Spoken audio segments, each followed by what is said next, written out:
कर्तावे स्तोत्रम दैवंतिन स्तोत्रम। प्रभु की महिमा हो। फिर एक बार इस सुंदर और पवित्र समय में मैं आप सबों का यीशु नासरी के नाम से इस YouTube के चैनल पर स्वागत करता हूं। प्रभु को धन्यवाद देता हूं कि प्रभु ने फिर एक बार यहाँ क्षण यहाँ पल हमारे जीवन में जोड़ा है प्रियो, ताकि हमारे मुखों से प्रभु की महिमा हो सके। परमेश्वर अपरंपार महिमा से प्रसन्न होता है, क्योंकि परमेश्वर की महिमा अपरंपार है, इसलिए वो चाहता है कि हम लगातार उसकी महिमा करते रहे। हालेलुया।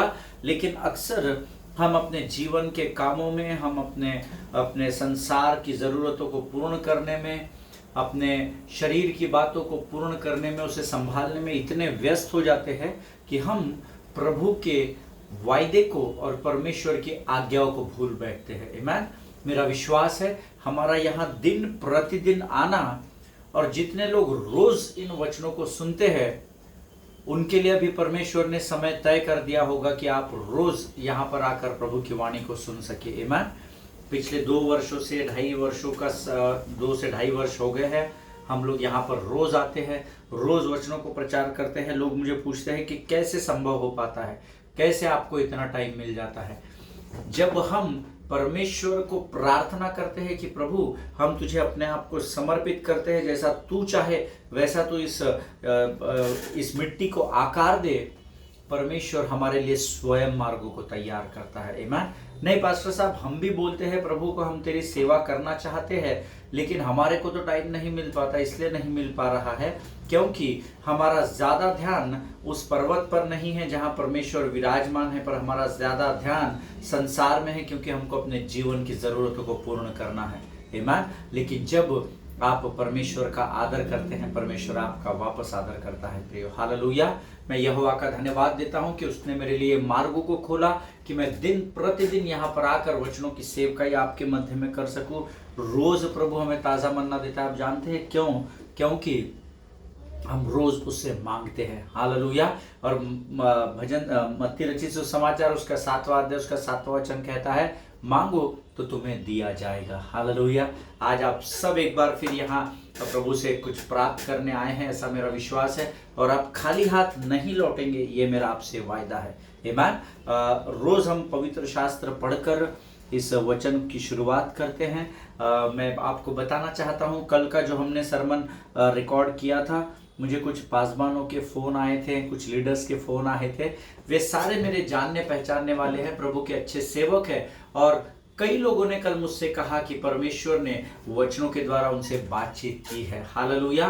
कई बार प्रियो पासबानों को, जैसे मैं अगुवाई करता हूँ, मैं लीडरशिप में हूँ, मैं उस स्थान पर प्रभु ने मुझे रखा है, कई बार हमको ऐसा लगने लगता है कि हम परफेक्ट हैं, हमारे से अधिक समझ किसी और को नहीं होगी, हमको कोई सिखा नहीं सकता, क्योंकि हमको तो परमेश्वर ने नियुक्त किया है। आमीन। कई लोगों को मैंने कहते सुना है, जब मैं बड़े बड़े लोगों को पूछता हूँ, pastor who is your spiritual mentor this days, आपका इन दिनों में आत्मिक गुरु कौन है जिनसे आप वार्तालाप करते हैं, अपने जीवन की अकाउंटेबिलिटी देते हैं। कई लोगों को मैंने कहते हुए सुना है, no we don't need to give accountability to anybody. अब हमको 30 साल हो गए हैं, अब हमको 40 साल हो गए हैं, अब हमको 50 साल हो गए हैं सेवकाई करके।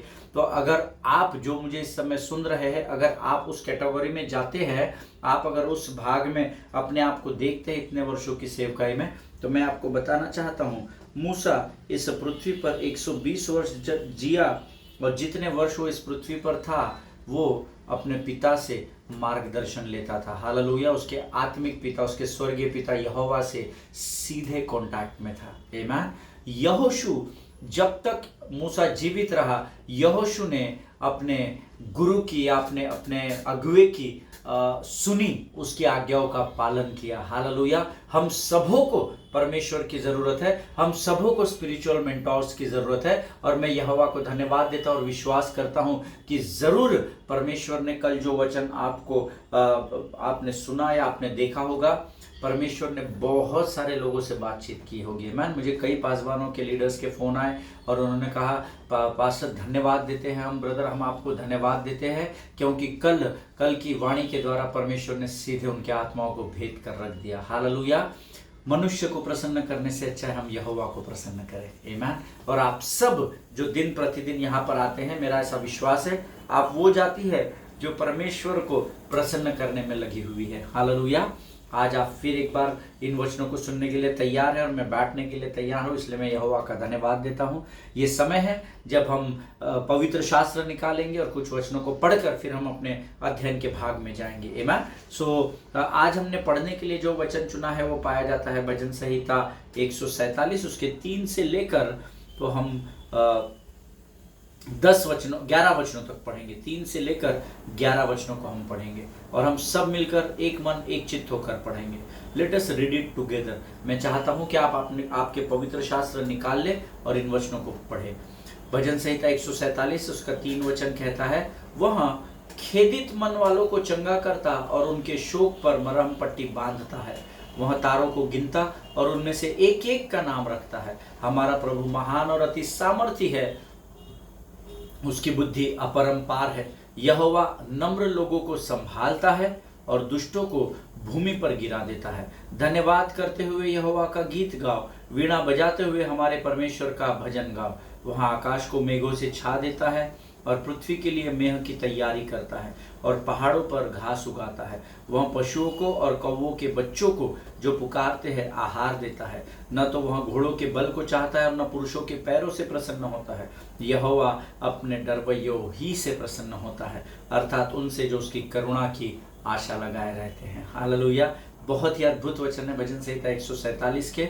वह He heals the broken hearted and binds up their wounds, ऐसा लिखा हुआ है। वह खेदित मन वालों, दुखी मन, टूटे हुए हृदय जिनके होते हैं, जिनको संसार त्याग देता है, निराशा और आशा उन्हें, निराशा और सारी उदासी और चिंताएं उसे हावी हो जाती है, और जब वो अपने आपे में होकर बिछौने को गीला कर देता है, अर्थात जब वो ये सोचता है, धर्मी की बात कर रहा हूं मैं, जिन्होंने प्रभु में विश्वास किया है, जब वो अकेला पड़ जाता है, उसका मन दुखी हो जाता है, खेदित हो जाता है, तो परमेश्वर के पास ऐसे लोग जब अपनी प्रार्थना और विनतियों को वचन के अनुसार लेकर जाते हैं, वचन कहता है वह खेदित और टूटे हुए मन वालों को चंगा करने वाला परमेश्वर है। हालेलुया।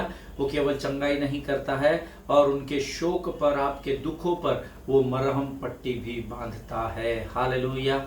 चौथा वचन कहता है, वो तारों को गिनता है और उनमें से हर एक एक का नाम रखता है। आप परमेश्वर की बुद्धि को माप नहीं सकते, क्योंकि परमेश्वर स्वयं इतना महान और ऊंचा है कि जिसके बारे में वचन ये गवाही देता है कि स्वर्ग उसका सिंहासन है और पृथ्वी उसके पांव की चौकी है। हालेलुया।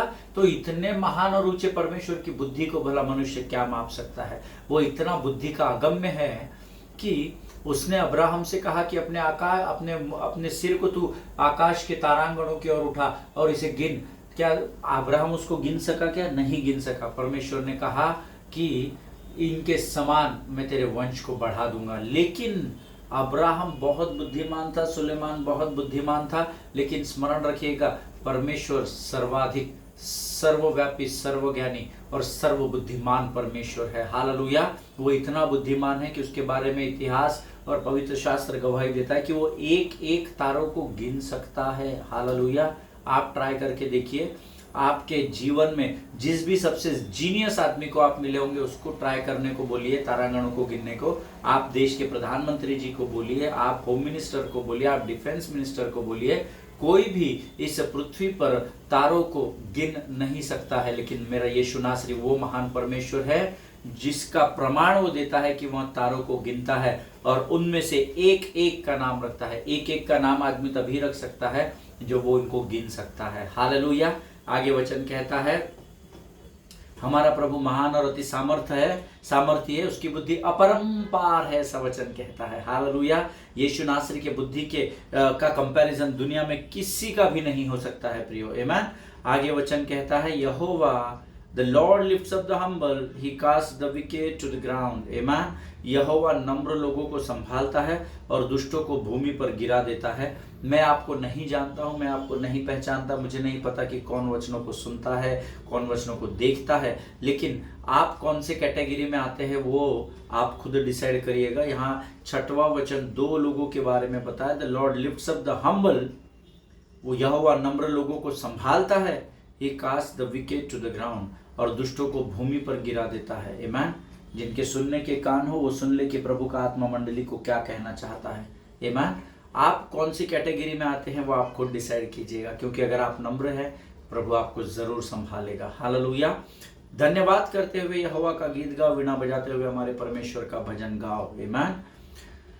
धन्यवाद हमारे जीवन की वो कुंजी है प्रियो जो स्वर्ग के फाटकों को खोल देती है। हर परिस्थिति में धन्यवाद करो, क्योंकि प्रभु की इच्छा यही है, ऐसा वचन में लिखा है।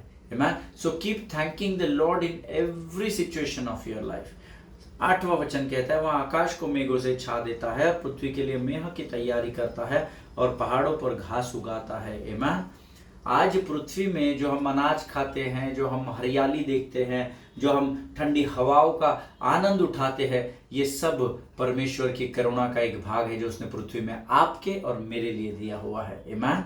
आगे वचन कहता है, वह पशुओं को और कौवों के बच्चों को जो पुकारते हैं आहार देता है। अब ध्यान में रखिएगा, जो पुकारते हैं उनको ही आहार मिलता है। आमीन। इस वचन को आप जरूर अंडरलाइन कर लीजिएगा। मेरे भी इस वर्जन में, इस बाइबल में अंडरलाइन नहीं है, मैं भी इसको जरूर अंडरलाइन कर लूँगा। आप भी इसको हाईलाइट करें, अंडरलाइन करें। वह पशुओं को और कौवों के बच्चों को, अर्थात जो कोई भी परमेश्वर को पुकारेगा परमेश्वर उसको तृप्त करेगा, यह परमेश्वर का वायदा है। हालेलुया। आमीन। न तो वह घोड़े के बल को चाहता है और न पुरुष के पैरों से प्रसन्न होता है। आमीन। इस बात को बड़ी गंभीरता से लेना। आपके पास आपका धन हो सकता है, आप बहुत प्रतिष्ठित हो सकते हैं, आप बहुत इन्फ्लुएंशियल पर्सनालिटी हो सकते हैं, आप बिशप हो सकते हैं, आप पोप हो सकते हैं, आप इस देश के बहुत अच्छे और बहुत ऊंचे ओहदे पर विराजमान नागरिक हो सकते हैं, लेकिन परमेश्वर का वचन कहता है वह ना तो आपके बल को चाहता है, न वो तो आपके पुरुष के पैरों से प्रसन्न होता है। तो फिर यहोवा किससे प्रसन्न होता है? तो आगे का वचन कहता है यहोवा अपने डरवैयों से ही प्रसन्न होता है। अर्थात डरवैयों की परिभाषा क्या है? जो थर थर कांपते हैं प्रभु के सामने, वो लोग नहीं। जो थर थर हिलते हैं वो नहीं, परंतु वचन कहता है अर्थात उनसे जो उसकी करुणा की आशा लगाए रहते हैं। हालेलुया। 11वीं अंग्रेजी में बहुत अच्छा लिखा है, but the Lord takes pleasure in those who fear him, in those who hope in his steadfast love। Hallelujah. जो उसके प्रेम की आशा को लगाए रहते हैं, यहोवा उनसे प्रसन्न होता है। हालेलुया। परमेश्वर इस वाणी को समझने में, इन वचनों को समझने में आपकी सहायता और मदद करे। मेरा विश्वास है इन वचनों के द्वारा परमेश्वर ने मुझसे और आपसे जरूर बात की है। आमीन। परमेश्वर आपको इन वचनों के पढ़े जाने पर और समझे जाने पर आशीष दे। ये समय है जब हम फिर एक बार प्रभु की वाणी को, जिसको हम पिछले कुछ दिनों से अध्ययन कर रहे हैं, the authority of the church, amen, specially in the area of binding and loosing, कलीसिया के अधिकार, विशेषतः उस भाग में जहां पर परमेश्वर हमें इस पृथ्वी पर बातों को बांधने के लिए और खोलने की आज्ञा को देता है। Hallelujah. Let us pray together. Thank you Jesus. धन्यवाद यीशु।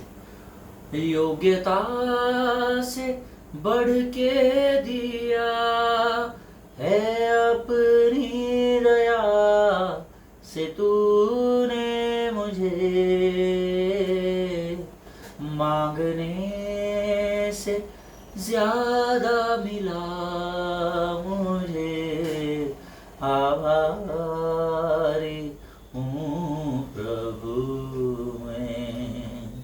धन्यवाद के साथ स्तुति गाऊंगा, है यीशु मेरे खुदा। उपकार तेरे है बेशुमार, कोटि कोटि स्तुति धन्यवाद।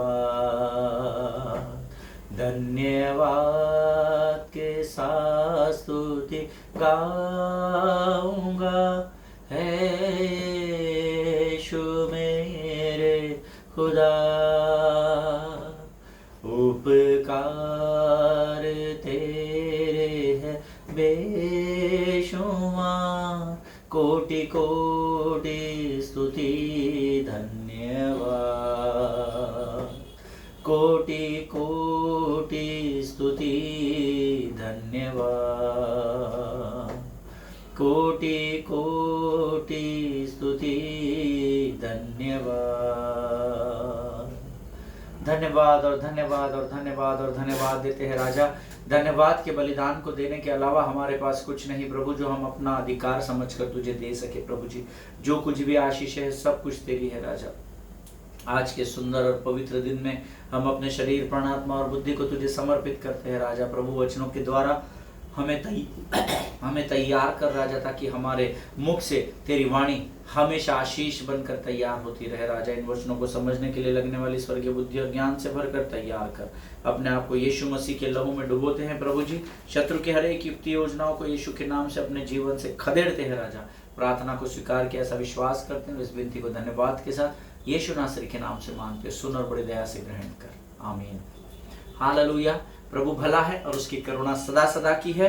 हम पिछले कुछ दिनों से कलीसिया के अधिकारों के विषय में सीख रहे हैं। मैंने आपको बताया था कल कि मत्ती रचित सुसमाचार उसका 18 अध्याय उसका 18 वचन, वहां पर एक शब्द आया है एनीथिंग, नहीं वहां पर शब्द आया है वॉट एवर, ऐसा शब्द आया है आमेन। और 19वें वचन में है किसी बात के लिए, अर्थात 18 वचन में जो कुछ भी और 19 वचन में किसी भी बात के लिए। That means what ever you bind it will be bounded in heaven, what ever you will be, जो कुछ भी आप यहाँ पर खोलोगे वो स्वर्ग में भी आपके लिए खोला जाएगा। हालेलुया। जो कुछ भी, वॉट एवर का अर्थ एनीथिंग होता है और एनीथिंग को भी वॉट एवर कह सकते हैं। हालेलुया। और कल मैंने आपको बताया था कि किसी भी बात को इस पृथ्वी पर वचन के आधार पर बांधने और खोलने के लिए आपको परमेश्वर की वाचा में बंधना जरूरी होता है। और परमेश्वर ने कहा है कि मैं राज्य की कुंजी, I will give you the keys of heavens to the church, not to an individual personality. किसी विशेष व्यक्ति को उसके लिए ऐसा कोई दान या वरदान नहीं लिखा है पवित्र शास्त्र में, जहां पर किसी अधिकारियों को, पास्टर को, बिशप को, पोप को, लीडर को, अगवे को, ले लीडर को, किसी को भी वो चाबी सौंपी है। No, the word of God says I will hand over the keys of heaven to the church. Hallelujah. मैं कलीसिया को इसको सौंपूंगा। इसीलिए मैंने आपको कल कहा था कलीसिया के लोगों के संगति में होना बहुत जरूरी है। हो सकता है आपकी किसी से बने, किसी से नहीं बने, फिर भी आपको परमेश्वर की उपस्थिति में, प्रभु के लोगों की संगति में होना कंपलसरी होता है। हालेलुया। और ये आपके काम में तब आएगा जब परमेश्वर की बातों को आप गंभीरता से लेंगे, अर्थात परमेश्वर की वाणी को आप गंभीरता से लेंगे। Amen. If you are not in the commitment और agreement with the lord according to the word of God, then your prayers will not be heard, beloved people of God. आप किसी भी बात को इस पृथ्वी पर कितने भी अच्छी प्रार्थना करके बांध लीजिए या खोल लीजिए, वो तब तक कार्य नहीं करेगा जब तक आप एक मन एक चित्त होकर परमेश्वर के सामने नहीं आते हैं। Hallelujah. See you may be different people of different churches. हो सकता है आप अलग अलग कलीसिया के अलग अलग लोग इकट्ठा आते होंगे, and you know, even though if you may be a different people but when you come on the same platform to bind together or to loose together, then the most important qualification that you need to be in one accord and one spirit. Hallelujah. आप अलग अलग कलीसिया का भाग हो सकते हैं।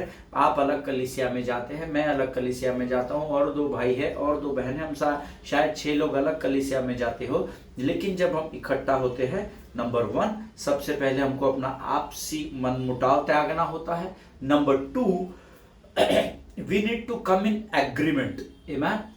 Agreement का अर्थ क्या है? हमको एक मन एक चित्त होकर जिस बात को बांधना है उसके लिए एक मन होना पड़ता है, जिस बात को खोलना पड़ता है उसके लिए भी एक मन होना पड़ता है। हालेलुया। इसका अर्थ है कि जब 2 या 3 लोग एक मन होकर, आत्मिक न्याय प्रणाली है जिसको हम लोग कह सकते हैं स्पिरिचुअल लीगैलिटी, ठीक है, जब 2 या 3 लोग मिलकर एक मन होकर स्पिरिचुअल लीगैलिटी में आकर स्वर्गीय पिता से मेरे नाम से प्रार्थना करके जब कुछ बांधते या खोलते हो, तब वह तुम्हारे लिए बांधा या खोला जाएगा, ऐसा वचन में लिखा है। Amen. But what, how you can do that, या how you will do that, आप कैसे करेंगे? आपको 2 या 3 लोगों को पहले तो एक मन होना पड़ेगा। आमेन। देन एक मन होने के बाद आप अपने स्वर्गीय पिता से प्रार्थना करेंगे कि हमको यीशु मसीह के नाम से हम पृथ्वी पर इस बात को बांधते हैं, तब वो बात स्वर्ग में बांधी जाएगी। या प्रभु, हम तेरे चरणों के सामने एक मन और एक चित्त होकर आते हैं राजा, और हम यीशु मसीह के नाम से इस बात को पृथ्वी पर खोलते हैं, तब वह तुम्हारे लिए स्वर्ग में खोली जाएगी। Hallelujah. Amen. Now here word is saying, वचन हमको इन वचनों में क्या बता रहा है? मत्ती 18, 19, 20 में यहां पर हमको वचन बताता है that my Father in heaven will do it, but it should be done in Jesus name. Hallelujah.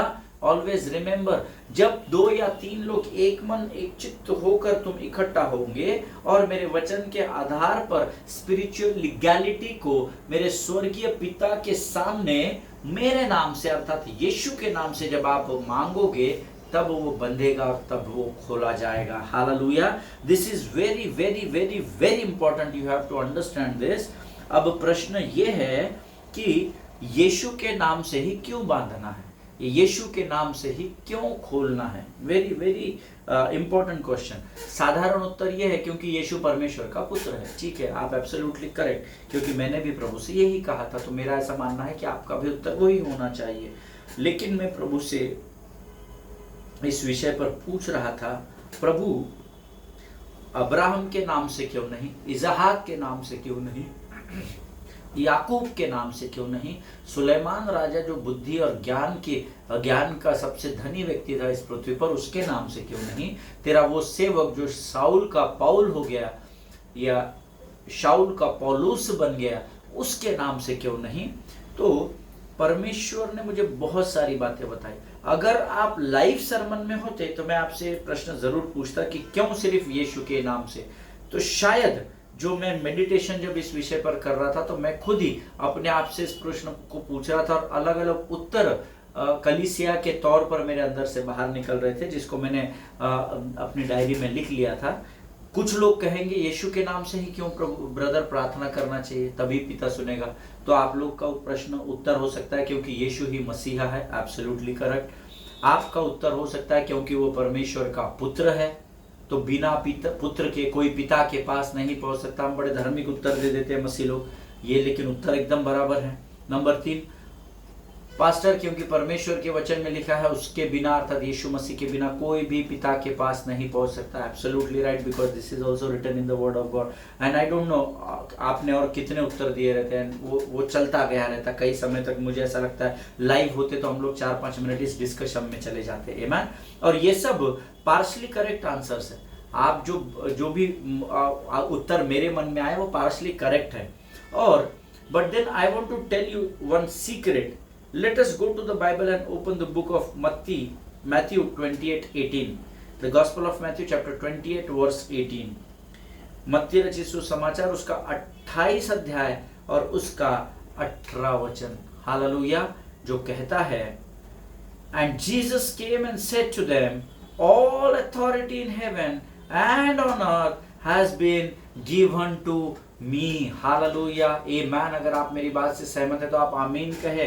यीशु ने उनके पास अर्थात चेलों के पास आकर कहा, स्वर्ग और पृथ्वी का सारा अधिकार को आप अंडरलाइन कर लीजिएगा, सारा अधिकार मुझे दिया गया है। हालेलुया।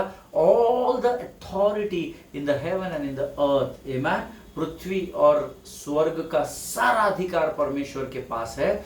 इसीलिए हमको प्रभु यीशु मसीह के नाम से जब हम पिता से कुछ मांगते हैं तो वो हमारी प्रार्थनाओं का उत्तर हाँ और आमीन में ही देता है। Amen. That means there is one mediator between God and man. Amen. इसका अर्थ है कि स्वर्ग के परमेश्वर और पृथ्वी के मनुष्यों के बीच में इस गैप को भरने के लिए जो ब्रिज का काम कर रहा है वो एक व्यक्ति है। And there is a mediator between the God and the man, and the Bible says that man is no one other than Jesus Christ. Hallelujah.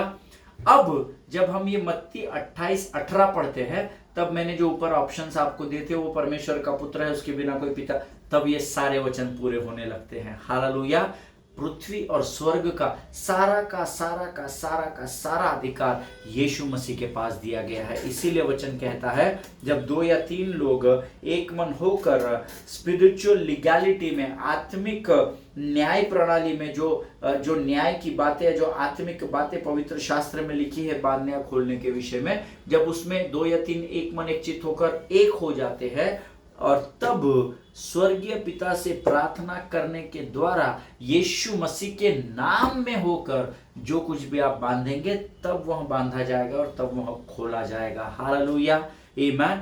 वो अपने अधिकारों को जो उसने आपको दिया है, उसे तब भी एक्टिवेट कर सकता है जब आप उसके अधिकारों को उसके बताए गए निर्देशों के द्वारा कलीसिया के साथ मिलकर इस्तेमाल करें। अक्सर हमने अध्ययन सुना होगा, कई प्रचारकों ने, कई लोगों ने प्रार्थना की होगी, कई लोगों ने प्रचार किए होंगे, और उन्होंने कहा होगा, सिखाया होगा, और सही सिखाया, गलत नहीं, कि परमेश्वर, कई बार हम लोग कहते हैं ना लोगों को कि परमेश्वर ने सारे अधिकार अब हमको दे दिए हैं, कलीसिया को दे दिया। Absolutely right. पर अक्सर कलीसिया को हम भूल जाते हैं और अपने आप को मैं को याद रख लेते हैं, और ये आपका मैंपन ही है, जो ये मेरा मैंपन ही है जो मुझे और आपको परमेश्वर के अधिकारों को सही स्पिरिचुअल लीगैलिटी में इस्तेमाल करने से रोक देता है। जिनके सुनने के कान हो वो सुन ले। धन्य है वह जो नम्र है, क्योंकि वो ही पृथ्वी पर अधिकार करेगा। Amen. Don't think ever that you are too enough to handle everything. Don't think ever that you are too smart to tackle everything. कभी भी ये मत सोचिएगा आप बहुत अधिक बुद्धिमान और होशियार है कि आप सब कुछ बना लेंगे, बैठा लेंगे, समझ लेंगे, समझा देंगे। No no no no. The Bible is a book of laws. The Bible is a book of obedience. आमीन। बलिदान से आज्ञाकारिता उत्तम है, ऐसा वचन कहता है। जब आप परमेश्वर की वाणी के अनुसार काम करते हैं, अधिकार तो कलीसिया को दे दी है। मैंने आपको सिखा दिया कि आई will give you the keys of kingdom. I will give you the keys of kingdom. ये किसके विषय में कहा है? मैं तुम्हें राज्य की कुंजियों को दूंगा। कलीसिया को दिया गया है। नंबर 1। नाउ जो अधिकार, जो प्रधानता है, जो सामर्थ्य की बातें, जो सब कुछ परमेश्वर ने आपको और मुझे दे दिया है, उसे वो तभी एक्टिवेट करता है, उसे वो तभी ही आपके जीवन के द्वारा कार्य में ला सकता है जब आप उसके अधिकारों को, जो उसने आपको दिया गया है, उसके बताए गए निर्देशों के द्वारा कलीसिया के साथ मिलकर इस्तेमाल करें। हालेलुया। जब आप बैंक में जाते हैं, जिनके बैंक में लॉकर्स है उनको ये समझ में आ जाएगा। बैंक के लॉकर्स में जब आप सोना चांदी, अपनी वैल्यूएबल चीज़ों को रखते हैं, और जब आप क्रिसमस के समय, बाकी फंक्शंस के समय, शादियों में, बर्थडेज में, जब आप आपका गोल्ड बैंक से, लॉकर से निकालते हैं, तो कुछ इंस्ट्रक्शंस दिए जाते हैं। एक चाबी तो आपके पास होती है, पर उस एक चाबी के खोलने से लॉकर नहीं खुलता है। Amen? The banking officer will join you, accompany you. वो बैंकिंग ऑफिसर आपके साथ आता है, आपको वेलकम करता है, आपको उस लॉकर रूम्स में लेकर जाता है, उस तिजोरी में बड़ी लेकर जाता है। पहले वो एक चाबी लगाता है, उसको ओपन करके चला जाता है, तब आपको अपनी चाबी लगानी पड़ती है, और तब कहीं जाकर उस लॉकर को आप खोल सकते हैं। Amen? That means unless and until आप जब तक निर्देशों का पालन नहीं करेंगे, तब तक आप बांधने और खोलने में रिजल्ट्स को नहीं देख पाएंगे। हालेलुया। एक तरीका होता है, उस तरीके को आपको फॉलो करना पड़ता है, और जब आप उसको फॉलो करते हैं, परमेश्वर के अधिकारों का इस्तेमाल परमेश्वर के निर्देशों के अनुसार कलीसिया के साथ होकर जब आप चाबियों को लगाते हैं, तब आपके लिए बांधा या खोला जाता है। हालेलुया। परमेश्वर इन बातों को समझने में आपकी सहायता और मदद करे। कल हम इससे और आगे प्रभु हमको लेकर जाएगा और भेद की बातों को बताएगा, ऐसा मेरा विश्वास है। आज हम यहाँ पर समाप्त करेंगे, क्योंकि हमारा समय समाप्त होते आ गया है। परमेश्वर ने आज जरूर वचनों के द्वारा आपसे बातचीत की है, ऐसा मेरा विश्वास है। आइए इस समय हम अपनी आंखों को बंद करें और प्रभु को धन्यवाद दें। धन्यवाद और धन्यवाद और धन्यवाद देते हैं प्रभु जी। आज फिर एक बार यीशु नासरी तू हमारे मध्य में उपस्थित था, हम तुझे धन्यवाद देते हैं। पवित्र आत्मा की संगति और सहभागिता के लिए हम धन्यवाद देते हैं कि तूने एक सहायक हमें दिया जो हमें अच्छे और बुरे के ज्ञान की समझ से भरता है। आज के वचनों के लिए धन्यवाद देते हैं प्रभु जी। अपने आप को यीशु मसीह के लहू में डुबोते हैं। आज जो वचन हमने सीखे वो हमारे जीवन के अंत तक हमारे मन में बने रहे और हम व्यवस्था की पुस्तक हमारे चित्त से कभी भी न उतरने पाए, इसी सामर्थ से भरकर तैयार कर राजा। सारी बातों में महिमा तुझको देते, अपने आप को यीशु के लहू में सुरक्षित करते हुए इस विनती को धन्यवाद के साथ यीशु नासरी के नाम से मांगते, सुन और कबूल कर, आमीन। हालेलुया। परमेश्वर आप सबों को बड़ी बरकत और बड़ी आशीष दे। एक दूसरे के लिए प्रार्थना करते रहे, अपने पासवानों के लिए, उनके परिवारों के लिए जरूर प्रार्थना करेंगे। हम अगले सेशन में फिर एक बार मिलेंगे, तब तक स्वस्थ रहे, सुरक्षित रहे। आमीन। सभी को जय मसीह की। God bless you all.